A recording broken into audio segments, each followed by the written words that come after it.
असतं माहिती का, एकट्याचा उद्धार झाल्यामध्ये आनंद नसतो, जगाचा सुद्धा आपल्यासोबत उद्धार केला पाहिजे. काय झालं, आळंदीमध्ये प्रसंग घडला. माऊली ज्ञानोबा खिन्न झाले. का तर विसोबा खेचर असतील, ते आळंदीतले ब्रह्मवृंद असतील, ज्ञानोबांना खापर सुद्धा मिळू दिलं नाही. ते मिळालेली भिक्षा ती मातीत काढली, त्याच्यामध्ये शेण टाकलं, सगळं काही अस्तव्यस्त जीवनचरित्र माऊली ज्ञानोबांचं त्यांनी केलं. ज्ञानोबांनी इतका राग आला समाज होता.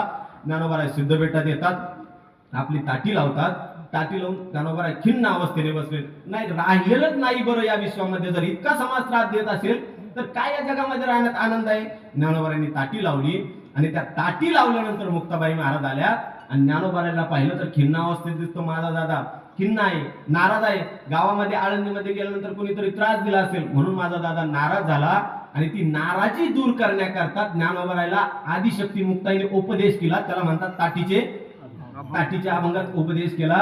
आणि ज्ञानोबाला उपदेश करत असताना एक ती मुक्ताबाई सांगते, अहो ज्ञानोबाराय, इतर जणांनी जर दुःख जर दिलं तर साधूला दुःख होण्यामध्ये काय आनंद आहे. साधूने तर त्या दुःखामध्ये सुद्धा आनंदी राहिलं पाहिजे. काय साधूचं जीवनचरित्र असलं पाहिजे. मुक्ताबाईने उपदेश केला, तुम्ही स्वतः तरुण जाणार असाल भगवत भक्तीने, तुम्ही एकटे ताटी लावून मध्ये बसू नका.